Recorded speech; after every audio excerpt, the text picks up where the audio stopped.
Hey, you're welcome. I can see Messman Moafo is already online.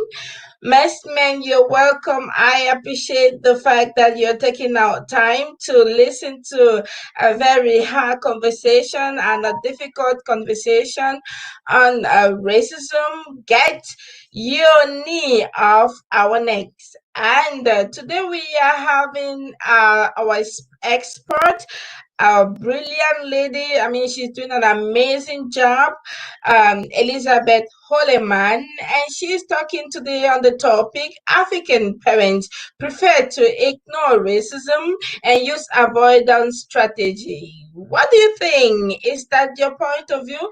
If you're listening, wherever you are, let us here indicate that you're already online so we can continue the conversation together. Remember, this is your platform. This is our space. We come here to heal. We come to talk. We vent with one another, and then we get into strategic talking. We heal ourselves. And of course, after being healed, we get empowered to do and to take the actions, that those actions that could lead for to positive changes.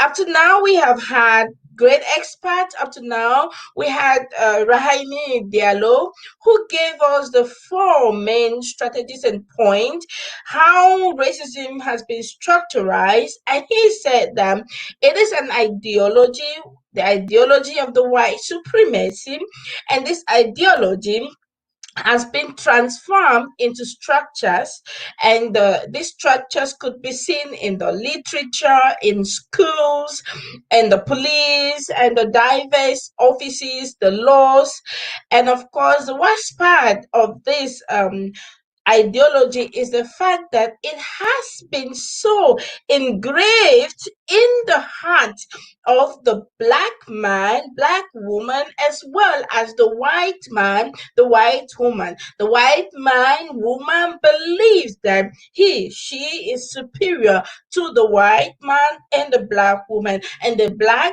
person has believed the lies that were told about him or about her.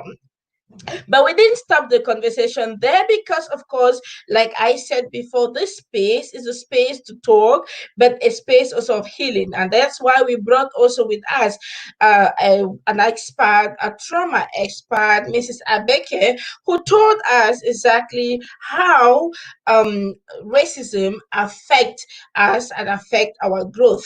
For you who is listening, I want you to understand that indeed we as Black people can do all things.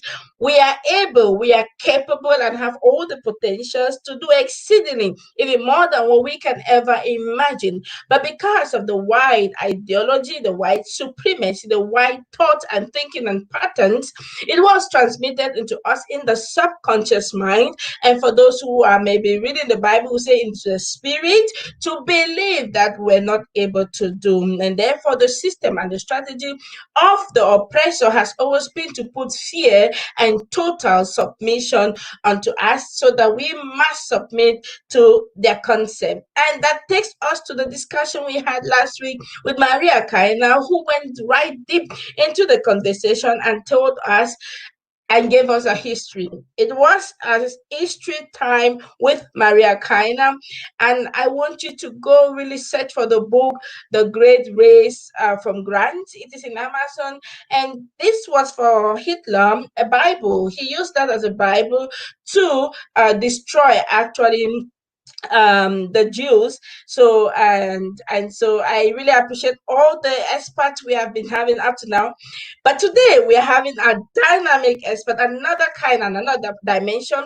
And she says African parents or African people in general prefer to ignore the topic of racism, prefer to ignore the conversation of racism, and they choose the avoidance strategy. And that's why we are going to be finding out how true is this or how not true is this. And therefore, ladies and gentlemen, I welcome you to be very active, take active part in the conversation bring out your point of views, because after this, we are going to bring out all these experts who put all what they have said into a book so that we can be able to use it. And like Sila said some time ago, to have an unbiased history presented to our children so that our children know what we have done so far to fight this battle. Welcome with me, ladies and gentlemen, our speaker for today, Elizabeth Horlemann. Elizabeth, you're welcome. How are you today, ma'am? I'm doing very fine. And yourself, how are you doing? I'm doing very well. I have been having different conversations today, different Zoom meetings, and I think that with the COVID-19, it has taught us that we really do not need a space for working again. We can work from the comfort of our homes and still do the work we must do. But what about you, Elizabeth? How are you today? You have a very challenging topic, you know that. How are Yes, you today? I'm doing very fine. Had a pretty busy day today. Just been jumping from one online event to the other. Yeah, so a really busy day. Mm-hmm. So this is your platform, Elizabeth. You said that African parents or African families prefer the avoidance strategy. How true is this? So I welcome you to give us your 15 minutes presentation. And after that, we're going to be having questions and answers, also questions from our viewers. And of course, I have prepared my questions for you. This is your platform. Take care of Yes. yourself and shortly. Yeah, good evening, viewers. And Vera, thank you so much for asking me to be one of your guests on the platform. And I really appreciate this because this is also another opportunity for me to be able to give out some, some of those informations that maybe some people out there may not have been aware of. My name is Elizabeth Horlemann. I am a diversity and communication management trainer, and I am a cognitive life coach. And in addition to that, I offer white people critical whiteness and white privilege workshops and an advanced platform, which is the Race Think Dinner. Now, before I start, I'd like to just say that the first time I introduced my concept of the Race Think Dinner, where I called a spade, and I said in this concept, this time I don't want to focus on the victims of racism. I'd like to focus on the perpetrators or those people who are the racists themselves to find out whether they know, and if they know, what are they doing? Are they interested in doing? And I must admit, it was like throwing a tear gas in the room, although it was online.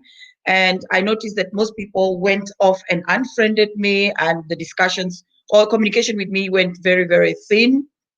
And and in addition to that, as I was going to war with the on racism, I realized that I was right ahead and there was nobody behind me, or very few people behind me. Needed to find out why it was, and I came to realize that we are not all on one page in terms of racism. Some of us are complete in denial, and those are the people that I'm going to talk about. It is like a book. If you have a book, there's some people who know that there is a book on the shelf. They've seen it, but for some reasons, legitimate or not, they will not take up that book in their hand. They will just leave it on the shelf, either in the bookstores or wherever it is. There's some that have actually bought the book. They open the first page, they read up to the forward. They've not gone to the reading the inside of the book. Some have read page one. Those are the ones that are maybe going to start those discussions. Now, my reason for coming and talking about this is because I have a lot of children who are following me actually on Instagram. Our children, both mixed race children. I just want to use that word now for lack of a better word, and our children that are, let's say, that are black, that have issues about how their parents are navigating around the discussions on racism. Not really right now, because I started this even before the George Floyd, and they have problems that their parents are, I would call it denial on why they are not really addressing the issues of racism. Now, I've got some observations that I have done, And the first thing is, when I'm looking at the diaspora African, is that when we leave our country to come here, and we're coming in the land of opportunity. And in this land of opportunity, we come to realize that the situation is much different from what we have it at home. It is easier to get your insurance. It is easier to get whatever you think you had a right to. You are going to maybe experience one or two challenges, but you're going to get it, and you do not need to maybe pay money for it. So you know, it kind of appreciate that. I remember somebody, one person coming up to my Instagram and telling me, this information that I'm giving people is not for Germany. It is just for the US. Angela Merkel is a very nice person. She welcomed us. We don't need to, you know, we are so grateful that she welcomed us, that we don't need to talk about racism. We don't need to make white people feel uncomfortable. They are very kind here. So such like comments is what really made me a bit worried, to find out exactly why is it that we don't talk about racism. And that is the reason why I started off these discussions. I continue. So the land of the opportunity. You make your way to whichever country that you want to go to, and you actually do establish yourself in that country. But because we've come back from a background where we have always been told that white people are superior, and you really come in and you see the things that are being done here are way much developed than that you've been seeing in your own country. So you kind of like do believe that the country that you are in is much more highly developed than your country, without actually finding out the background reasons as to why we are there the way that we are, and they are here the way that they are here. So if we are denying racism and we have our children, we are not making their lives easier. I want us to go to a setup where you went to school, maybe back home, where everybody was black, right? The issue about your color was not an issue at all. But now you are sending your children to a school, to an institution where, number one, there may be the only black people. And recently I learned that philosophers such as Immanuel Kant, who is a terribly or highly racist person, is one that even the teacher uses in the presence of these black children. How do they manage to cope? And who do they look out for in terms of, where can I talk about this? I am hurting. My parents are really not understanding the microaggressions that are taking place in terms of me being in school. And apart from that, I'm not really, me as a child, I'm not really understanding what is it that this teacher keeps on referring to me, and I'm not feeling comfortable about it. And why is it that my parents are not understanding me? I'm always hearing them saying, we should be grateful, we are here. We should not, this is their country. We should lie low like envelopes.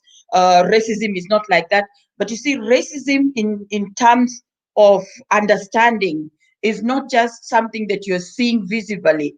We always use the iceberg to explain the above the ice, what is above the water and what is below the water. This is what brought the Titanic down.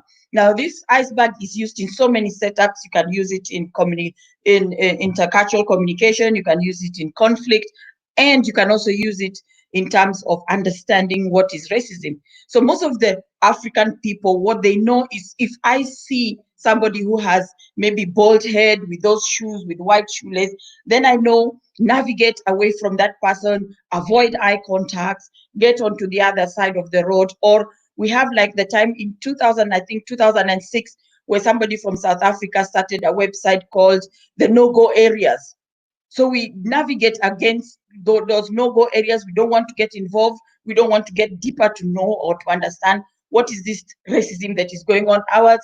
Our strategy is to avoid.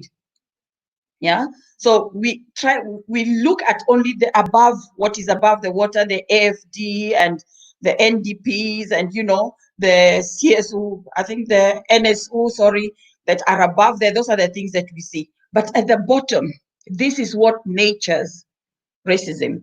And this is what I find a problem, that most Africans are not going to want to get to the bottom of this to understand. Because number one, there are also issues that I've come to realize that people who come from a country that has been oppressing people in their own country, when they come here, they too have problems with now looking and understanding. This looks familiar to me. At home, my people or people like myself oppress others. I'm seeing some, some similarities as what is going on there. It's just maybe the name is different. Here it's called racism, but back home we are calling it something else. So this is something that is conflicting, that if somebody does not know, how do I cope with the notion that most likely in my own country, I too was part of a system that was oppressing maybe others. So how do I cope here? How do I tell my children? How do I explain to my children who are suffering, have no idea of the setup back home, how it is? So then that is one of the major points that that I think that particularly parents who have children here, that really need to look at that issue. The other one, which I find comes actually historically, is the one that we have religion. There's a very famous saying that I forget the name of the person who said it. He said that the slaves were enslaved for almost 400 years. When they were freed, uh, when they came out of the enslavement, they found that the white man had already painted God white, Jesus white, Mary white, angels white, everybody white, and the devil was a different color, somebody that looked like us. And we too, if you look at people's profiles, some of the people's profiles, they have this white man that they idealizing as somebody that is white and clean and has got no evils with them. So we are already we've already been brainwashed to see that anything white is really pure, anything black is not good. So as we are also manifesting the supremacy that is already being imposed in us, the supremacy that made us lose our cultures, the supremacy that made us lose our names, our languages. We gave all this up. There's a poem that says we speak your language, we speak your German, we speak your Italian, we speak your English, and you speak our nothing. In return, they don't speak anything that we do. But it is very nice for us as some of the brainwashed people to speak even the English in the British American accent. We love that, we like that. Or we go in and name our children the way they name their children. We want to dress like them, look like them, egocentrism, do their hairs like the way that they make their hairs. So a lot of these other things that we are ourselves manifesting, by the sense that we are not accepting that there is, this thing about racism, right? So that is another issue, the religion, which is something that is highly delicate, highly explosive in our communities. You do not say that God is not white. You want to call it a different color. I'm not sure which one, but that is one of the things that brainwashing does in the religion, where we have what is called the blind faith, and we've integrated all what the white man has said to be Jesus white, Mary white, and or the angels white. Interesting enough is that recently the church in Great Britain, the evangelist or the Protestant church in Great Britain, apologized for this, and they're now sitting down to discuss on what colors to change those people that made white. So you can see that how painful people can be, or how hideous people can be. They did it intentionally, and as a result of brainwashing the other people, who now are finding themselves in a conflict situation as to, if the God that we've been worshiping is not white, what color is he, right? That is when I'm going to talk also about the denials that we have. Now, the other issue that we have with ourselves is that we have a system where we don't have a generational of wealth. The only generational of wealth that we see is the white man, and we believe for ourselves the white man does things, he does it right. Look at them, they have all this generational wealth, they have societal wealth, they have, all sorts of wealth, what we don't have. So in actual fact, what we do is we tell our children, how many of you have had your parents say, you must work 10 times harder, right? Interesting enough, white folks don't need to tell their children that. But as we've got set uh, educational backgrounds that we want our children to be, and they should not just be that, they should always work 10 times harder. Ironically is that we've never really gone in and understood how the racism system works. The racism system is a booby trap. You can work 10 times harder, but you will never be able to reach that top place, which is reserved just for them. If you do the racial pyramid, you're going to see the black skin is always at the bottom. So no matter how hard you're going to work, you're going to find that you're never going to get at the top. So denying that that racism does not exist, and making and trying those efforts of getting up in the motto that they are fair, these people are fair. You see, in Africa, people are not fair. You have to pay this. There's a lot of bribery. It kind of like washes off all the real truth, the deeper truth that we need to really be focused on finding out, and also readjusting the things that the wrong things that we've internalized about ourselves. Now, Dr. Chika Esibui, she's an education and indigenous knowledge doctor. She did one TED talk, and she said that this denial of us denying ourselves did not just start the other day. It starts also from our leaders. When she did a TED talk, she had that thing that you say, A as in apple, where the children learn the alphabet. A as in apple. Now, A as in apple, she says, is for those children that apple grows in their country in abundance. At the time, or even right now, we have people that maybe apples grow in the countries, but this is not a widespread product that is in the country there. So the white man really went in and really whitewashed everything for us, so much so that we believe even that we can see that apple. When it is divided and presented to us with two halves, some of us would not have known that this is an apple until it was in a rounder form, in one form, and we see, this is red apple or green apple. So our school system, as a matter of fact, is also another place where it has really manifested the idea that white is supreme, where we do not think that what they are doing is racism. We just think that what they are doing is correct simply because they are most knowledgeable, they are more superior, they have all the knowledge, and they can afford to do that. And as a matter of fact, if you're living here in the diaspora, your reason would be that, yeah, this is their country, why shouldn't they do that? No. So those are for me, the four major points that I find is very important that we really look at in terms of is there racism, and to what extent have we got the knowledge of what is racism? Thank you so very much, Elizabeth of Horlemann. But I would choose to go to Elizabeth today. That was an impressive talk. I want to read the definition of Negro so that our brothers and sisters, wherever they are, that they can listen to this definition, and if they can align with this definition, then okay, we can continue to deny the fact that it doesn't exist. But if this definition can requicken our minds and open our understanding, then I think we can have a better conversation. So in 1798, one of them went to define what Negro is, and it's so painful to hear. It says the name given to a variety of human species who are entirely black and are found in the torrid zone, especially in that part of Africa which lies within the tropics.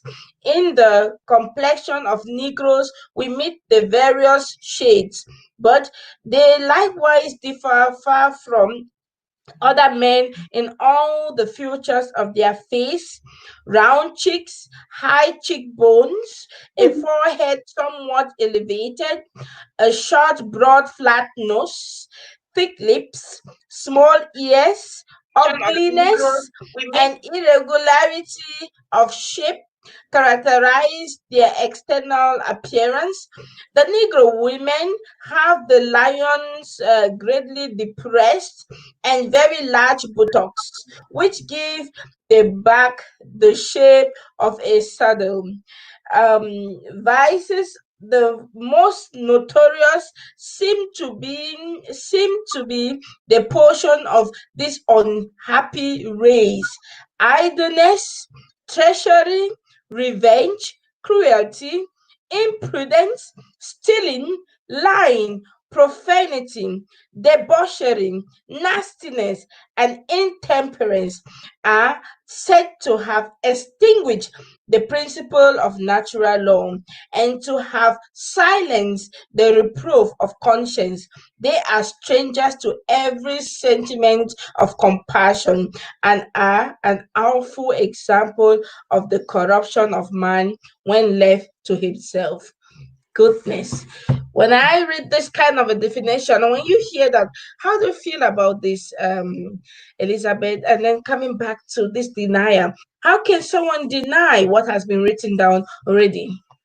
Well, when I'm coming back to that, the first description of us was given by Roger Kipling when he Yeah. first came to Africa. He went back, and the description was this big, huge person with, with the eyes on their breasts, and they're ugly, half child, half devil. That for the longest period of time, this was the description that came out about us. Then you have Jim Crow, who came in and now gave his he gave his defined description of what we are, and this was basically to make sure that the white people saw with what they were dealing with. Remember that when the transatlantic trade was happening, it was not human beings that were being supported. That was being called as black cattle, and as such, Africans or blacks were always treated as cattle. The way you see the breeding which is being done, you I've got images of African or black women that were made to be pregnant, just like how I start farming and I want to increase my herd. So I make sure that I have more women who are going to be producing more children. And if they produce the boys, I give the boys to the next farmer that needs after. Just like you see people have dogs and cow and cats and animals, when they've given birth up to a certain age, those animals are given out to the other people. So this is how we were being treated. So denying this is basically, and I don't want to put the blame 100% squarely on the Africans. A lot of our school books back home in Africa and also here do not have this information. As a matter of fact, our school books, I went and I found out this time that our school books reflect that British people, they were the best people that on earth. They in fact did away with slave trade, but they forgot to mention that they did away with slave trade, but they were paid reparations for giving up the trade, which Mhm, the last payment was made in 2015. mhm. Yeah, for stopping to do the black cattle trade, they got an insurance payment and also from the funds from the government, in order that they were doing business. You just don't stop business and then you turn your capital to zero. They had to get money back. No. I tell you, ladies and gentlemen, this is really a space to vent, a space to talk, and hopefully we get healed, because I'm already getting sad again now. And then it is a space that after we've vented, after we've spoken, we want to take actions. But Elizabeth, let's go back. Now we're talking about the African denying the existence of racism. I want to go back to the white. Do we have white people who also deny and use the avoidance strategy? Yes, you have white people that, particularly when you look at, let me start with the white saviorism. These are the people that are going to deny that there is, there is no racism. They are doing their part. They are going back home to Africa. They're going back to Africa. They're helping some children, sending clothes, sending pencils, sending whatever. They are saving those Africans back home. So these are the classical type of people that are going to deny they are not racist. However, on Monday's newspaper, Professor Dr. Beata Cooper from the Hochschule Niederrhein, she's a professor for Sozialarbeit, dealing with group and conflict. She said, and I quote, "Jeder trägt Rassismus in sich." Everybody, every white person is a racist, whether they agree or they don't agree. Yeah.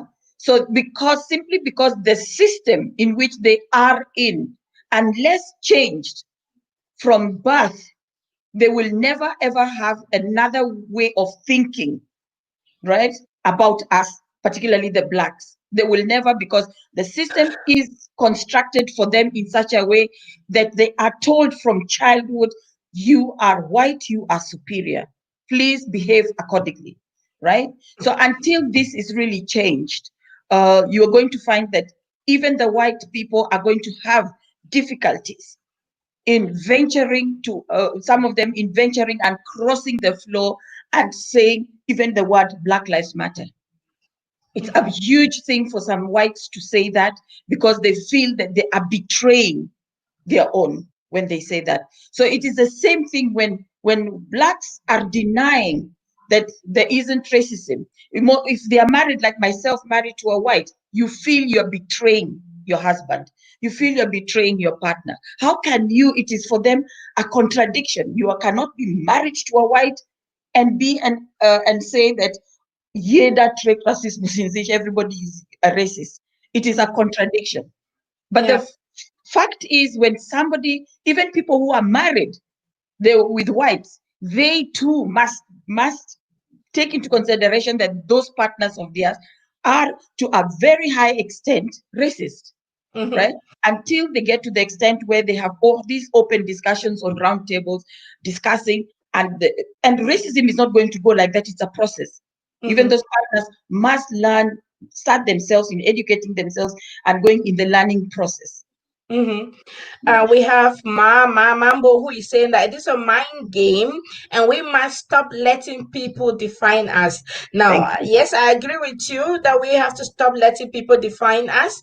The definition was made since 19 or since 1780, was that 89? Eh, Very, eh, very, very, very far then. How do we overcome this kind of game? Because now that we know that there is a desire and there's this avoidance strategy, um, how do we help the people come out of this hole in which they are?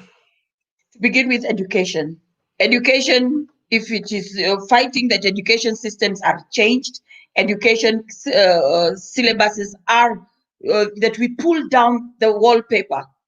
The wallpaper has been painted both in Africa and here abroad, always white. We need to pull down that wallpaper, even if it means pulling down a bit of that wall to get to the core of what is it that these people designed, and these people themselves going in and saying, what is it that we designed? This must happen.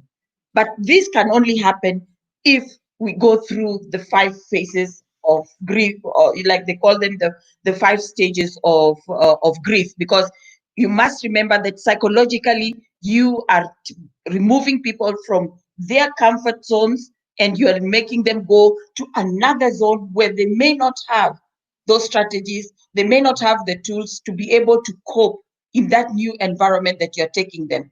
So that, Mhm. that must also be taken into consideration, that when we are doing that, have we taken into consideration in terms of informing them? Have we taken into consideration in being that parachute for them, so that when they feel they are falling, there is a place where they can go in and be captured, be not be captured, be caught, so that they do not have a free fall down. No. Mhm. What about my children? If I say this, I've been telling myself that white people are not bad. What do I tell the children now? No, Mhm. it Mhm. depends on the ages of the children. So it is a it's a complex thing. I know it is a complex thing. Let's go. We have, ladies and gentlemen, you're welcome. Thank you so very much. And we have a question from Sila. And Sila is asking the question, Ms. Horlemann, what is the best definition of racism to a kindergarten child? Wow. I want to I always want to give the right expert to do this, because a child has got, the minds are in a different world as ours. You need to break it down to them in the portion that they can digest, because it is trauma.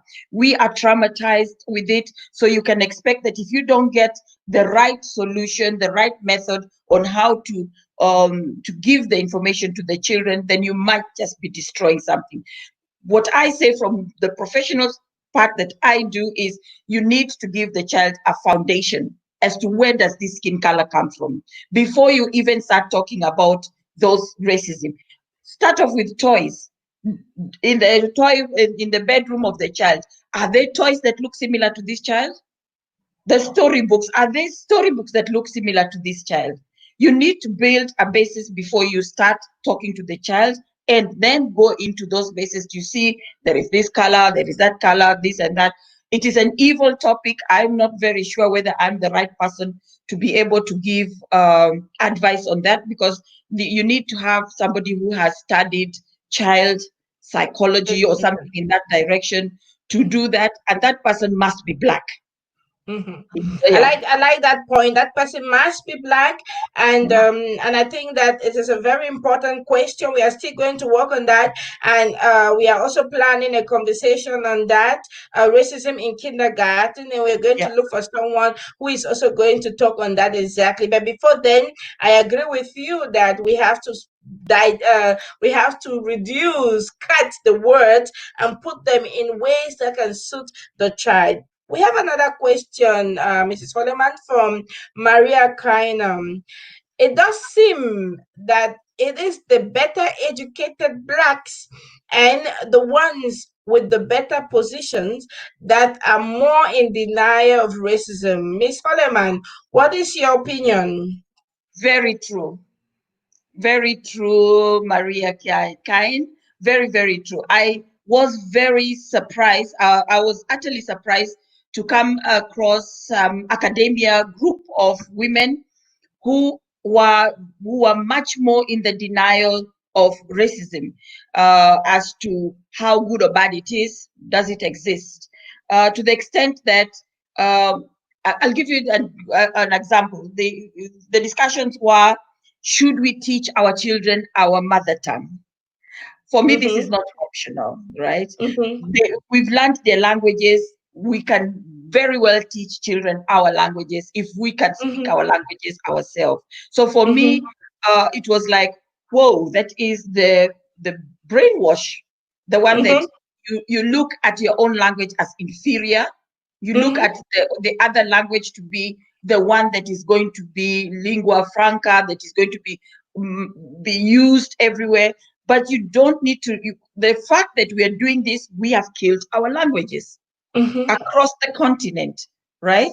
And once mm-hmm, you kill languages, you're killing cultures, because mm-hmm. language belongs to a culture, Yeah. right? So, like Hugh Masekela said, we are the worst imitations of our oppressors. Mm, Yeah, we are the late Hugh Masekela from South Africa, the famous musician who used to sing with Miriam Makeba, said we are the worst imitations of our oppressors. mm, Our oppressor is nurturing their culture, nurturing their language. We are destroying ours, and that is what Dr. Chila Esuboy, who now went in and said she's doing more into bringing indigenous knowledge in the school system, because she has seen how much damage uh, the lack of it has happened to us. Because she gave an example, for example, in Chad, apparently they have a sort of farming system where they dig 20 by 20 feet, 20 by 20 centimeter holes, and mm-hmm, on the side is where they plant, the food. The reason why they did this was because this holes that they were planting was to capture the water, and the plants were going to irrigate themselves, taking the amount of water that they want. The other white company that was trying to bring in their knowledge to these people, their system was failing dearly. It wasn't working. So you can see we have already gone by the fact that we've looked down on ourselves. We've not even trusted our own knowledge. We are Mhm. even destroying our own indigenous knowledge to the extent that we are going to force things that work here to work there, although the environment, the situations are all not the same. Mhm. So It this takes. is very right. Oh yeah, I have had a good conversation with Maria, and we share a lot of common views. And we had a conversation on the speech of Malcolm X, and Malcolm X explained exactly the two kinds of slaves. And Yeah. he said that we have the field slaves and we have the domestic slaves. So I think that most of us are maybe like the domestic slaves. We have the face of the oppressed, we have the color of the oppressed, the shape of the oppressed, but somehow our minds are just like that of our oppressor. And if we are not careful, we even become worse than them because we have to also defend the privileges of the oppressor and then defend our own privileges. This is sarcasm and it is terrible. Okay, we have another question, or let's say a feedback from Mama Bo says racism is voluntarily choosing to remain ignorant about another race. It is a social construct aimed at suppressing the other. That's Very true. right. I agree with you. What do you think? Very, very true. Mm, There are now books everywhere. Somebody mhm. wants to read a book, ask me. They're everywhere. There are studies out everywhere, research out everywhere. Google, you go to Google right now, since the George Floyd thing, you just put Ray, and the next thing you know is racism all over. You cannot say you don't have. And there's experts everywhere. We have platforms now, discussions like these ones, where it gives you that impulse to go and find out. There should not be any reason why somebody has not gone out and reread and got back to finding out the history. And viewers out Mhm. there, my appeal to you, if you want to find out about the history, do yourself a favor, look at who the author is. Go and look at Mhm. the color of the author, because that, like Chimamande Adichie says, the arrow must be pointed to the right direction Oh if we yeah, want the to get arrow the must be right pointed to story. the right direction. Yes, Mm. yes. And we have also another question. I think we have a lot of questions today. And Sheila Chips is asking the question: how best can I, as a parent, create awareness to the children? By being active, teaching. I remember I've done a lot with Sila, and I remember I told her, when I realized that my son was suffering from racism, what I did is I went and I took down, I got myself history books, and I sat down and I suddenly became a teacher.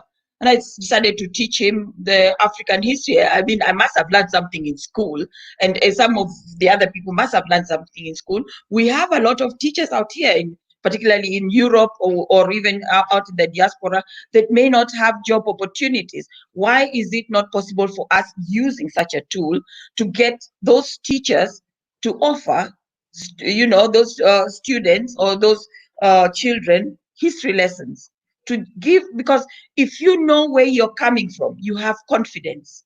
If you don't Mhm. know where the skin is coming from, you lack the tools to hit back on the people who, the Alice Kester said in her book that these microaggressions, when they come, they're like a mosquito. They come, they Mhm. bite you, and before you know where it is gone, it's already bitten you and it's gone. No, you don't even have time to attack back or to do, young girl. But the example which she gave, I found it so vivid, and it's really true. That is how people experience microaggressions.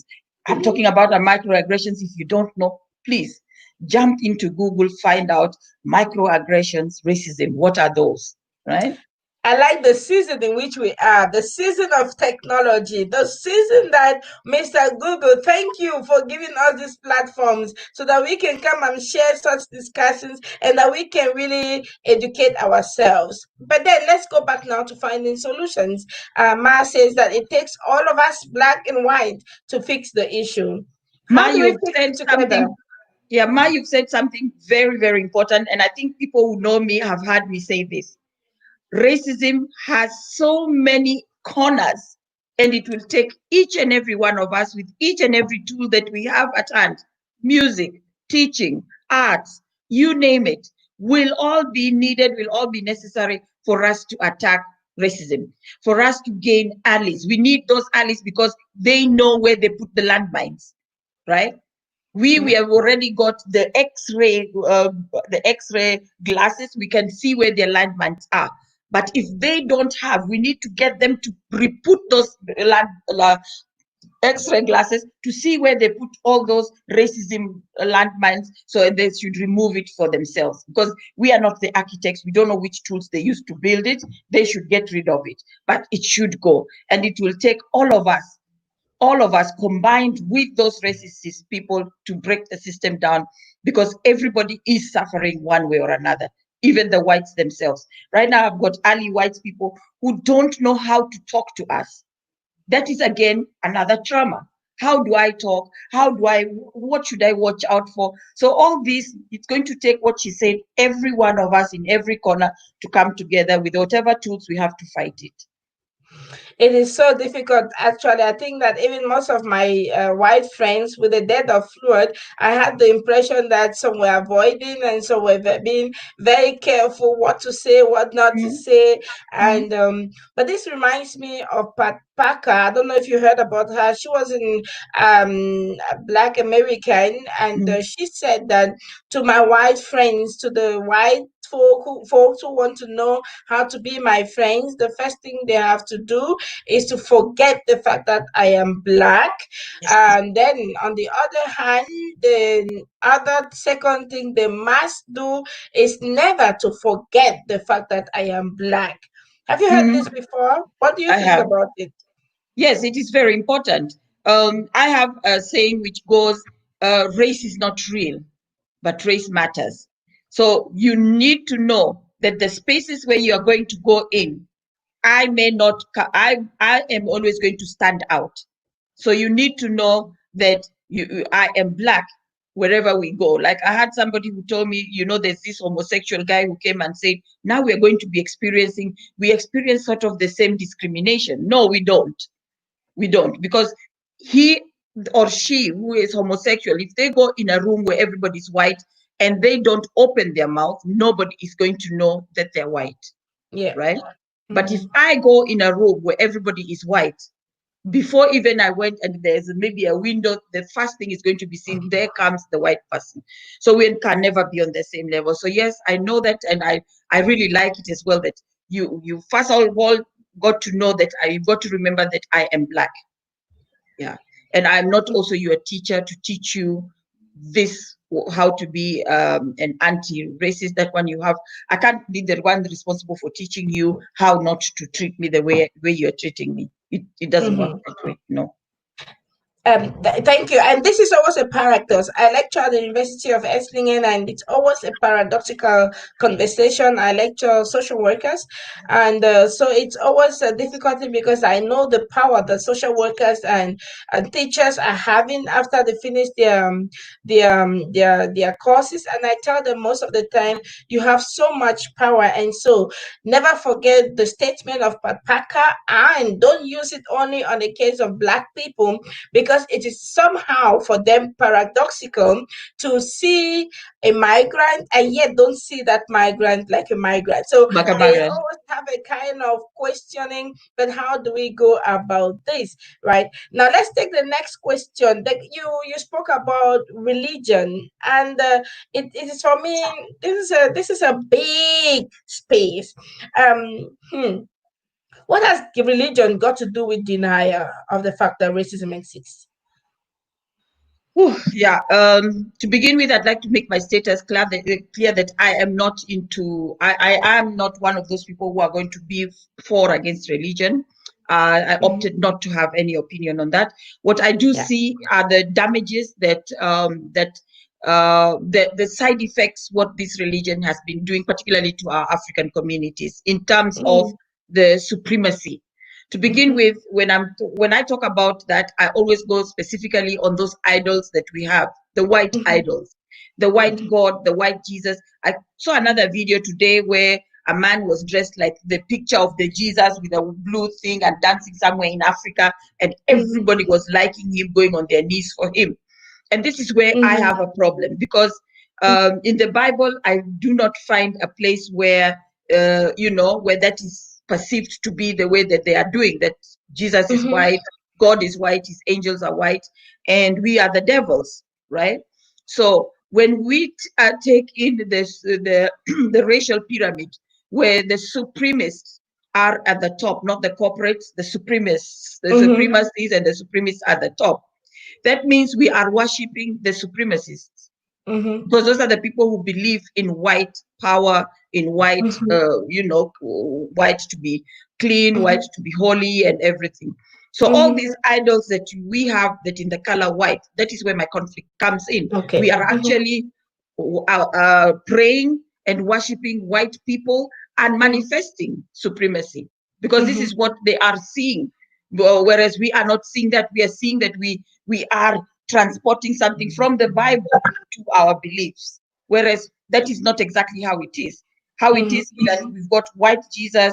It's the same thing like all these people, Churchill, the Leopold, that slave guy that was being, those statues that were there, they were worshipped. Those statues are things that they are treasured by white people, Mhm. not because Mhm. of anything. For them, they did not do anything bad, right? Mhm. Mhm. That is my conflict that I have basically with the religion. But religion Mhm. is a very complex topic. Let me just say, Exactly. Mhm. one that when we go and look at the 5 stages of grief, if you take that away from people, what are you leaving them with? Mhm. Mhm. This has been something that has been their axis of life. Mhm. This is Mhm. something that has produced for them positive Mhm. results, Mhm. been the solution of when they're down, when they're high. If you take Mhm. it away, what are you giving them in return? Mhm. That is where the Mhm. problem, which brings us to the question, before the white men came to the continent, what were we worshipping? Mhm. Mhm. I think irrespective of what we were worshiping, I know one thing, and the thing that I know is that if there's a supreme being which is God, he's God or she's got no color, he's got Yes. no gender and no age. And this helped my daughter. I get up very early with my kids, and we have always this morning devotion time where we talk and exchange. And one of these days, we that was 3 years ago. We just got our house in a white sector too. Without, I don't know if it's unfortunate or fortunate. And she was the only black girl in the entire school. And so this morning, I don't know why, but we used to discuss about all this. And this morning, we were reading in the Bible, and I told her that I want you to know, as from today, that you are a living uh, being, and you have no color, you have no gender, and you have no age. Therefore, you can do all things no matter where you are and all that. And Mm, somehow it stuck into her mind. And when she went to school, one young guy told her, "Oh, look at your dirty. Your color is dirty." You know what mm, my girl did? My girl looked at him boldly mm, and said, "No, I am a living soul, spirit, and I have no color, I have no age, and I have no gender." If you need to see how when she came back and she told me, she said, "Mama, he ran as though he really saw his mm. spirit." Yeah, we need to So strengthen our I, children. I think that we can use the Bible to empower ourselves and not make this kind of I don't know, use it on the for wrong purposes, or again misquote them. Mm. Let's see what Maria Kaina says. Maria Kaina says that the Bible was used by the white people to press Africa, but we use it to liberate ourselves. Yeah. Oh, thank you. What do you think, Elizabeth? I Yeah, like I what she think just said. yeah, I think that if the Bible is used for the purpose that it was designed for, then it can only be used to liberate. But Yeah. if it, like, there is a video somewhere, if somebody wants, they can check on my timeline, where the British person says that some of the chapters of the Bible were actually removed out because those are the ones that would have made the slaves to free themselves. So Mm-hmm. they left those pieces of the Bible that was appropriate for them to oppress. Mm-hmm. Yeah. So Mm-hmm. yes, if you use the Bible correctly, and I'm saying correctly, then I think that it is a powerful tool, and that is why I do not like to go on there and tell somebody just because I have come to my own conclusions that somebody should do the Mm-hmm. same.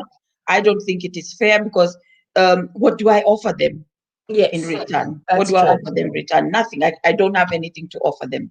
You're right.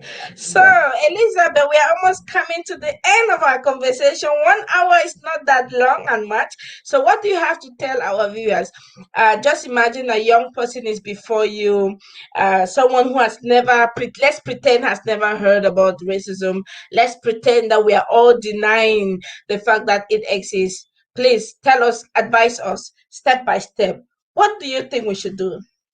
To Your begin last with, word. I'd like to tell the viewers, if you've never had, you've never had these conversations, you've never done these discussions before, please note that it is not going to be an easy one.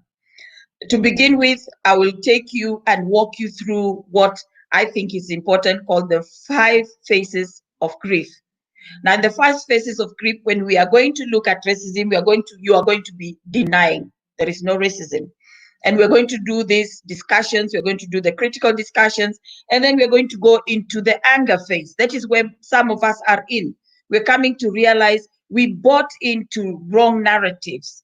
We went in and believed into wrong stories that we were told. So we're going to go through the denial phase. We're going to try and bargain, but the white man is really not that bad. Look at what he does in Africa. Look at what is doing, this, that, and the other. Then, and this is why I'm saying I cannot take away the Bible, for example, because this is where you get the deep fall. You're going to find some of you are going to go into emptiness, into depression, some sort of a depression, which, if it is not captured before, or with a parachute, you might find that you might actually develop depression. Then, of course, you're going to find yourself being appreciative.